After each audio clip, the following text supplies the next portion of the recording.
जय श्री योगी वशिष्ठ मुनि। योग वशिष्ठ रामायण उत्तर रामायण 850।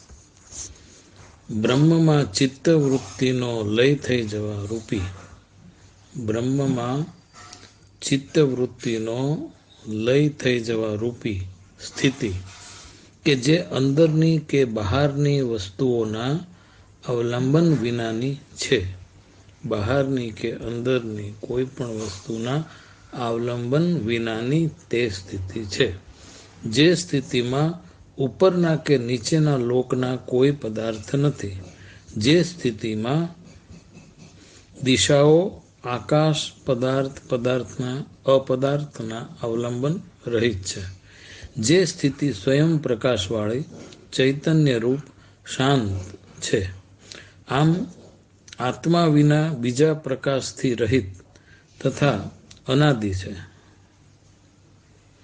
અનંત છે, જન્મ રહિત છે, નિર્વિકાર છે, તેવી નિર્વિકલ્પ સમાધિમાં રહેવું શ્રેષ્ઠ અસંગ કહેવાય. આમ ઉપર કહ્યા મુજબ શુદ્ધ તત્વવેત્તાઓના સમાગમથી પુણ્ય કર્મના સંચયથી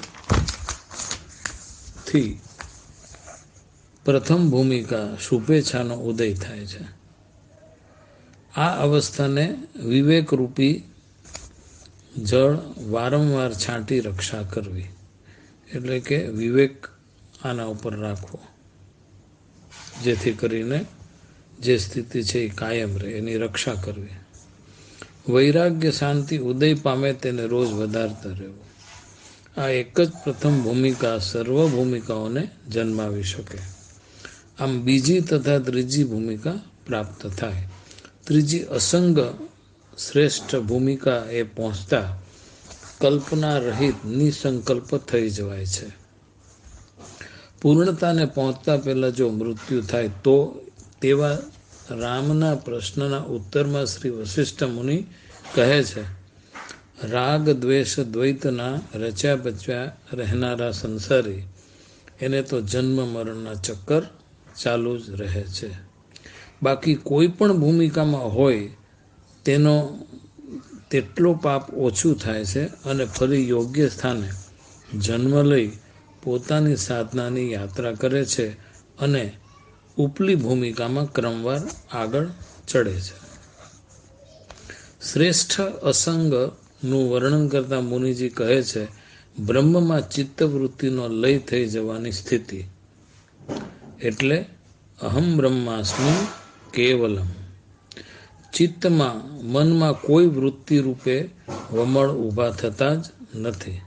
ચિત્તમાં મનમાં કોઈ વૃત્તિ રૂપે વમળ ઊભા થતા નથી.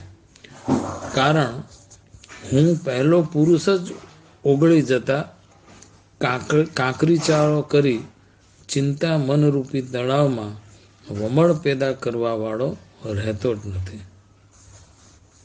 તેને અંદર કે બહારની ચીજ વસ્તુનું અવલંબન નથી જ નથી. બધી જ સ્થિતિ સ્વીકાર્ય છે, કારણ સંજોગ સ્થિતિ તેના દીધેલા છે, ઈશ્વરના દીધેલા.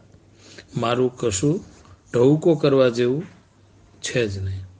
આકાશ જેની છત, પૃથ્વી જેનું ઘર, કપડું લોકલાજે થઈ રહે, પેટના સેલ્સ માગે પાણી ખોરાક તો મન રાહ જોવા ઊભું થતું નથી. અને એટલે જ આ સ્થિતિમાં તે મહાસત્તા સ્વયં પોતાની જવાબદારી ગણી ખોરાક પાણી પૂરતું થઈ રહેવા કરે છે.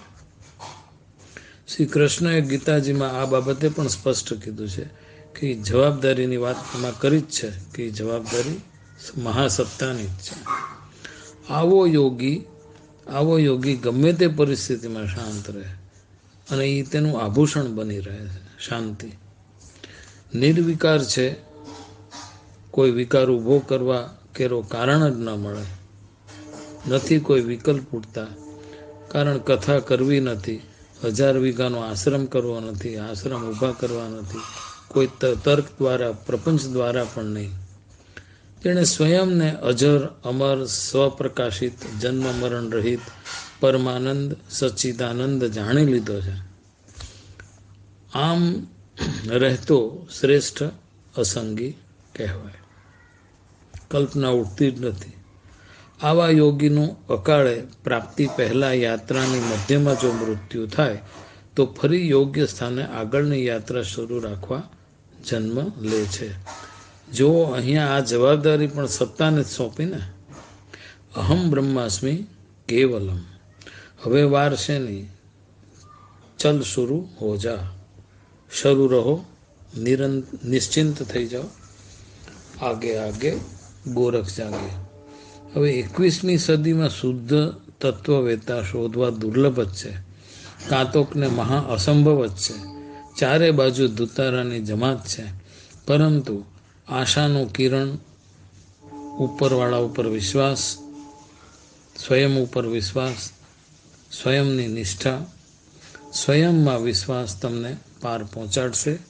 પણ કોઈના શરણે તો ન જ જવું.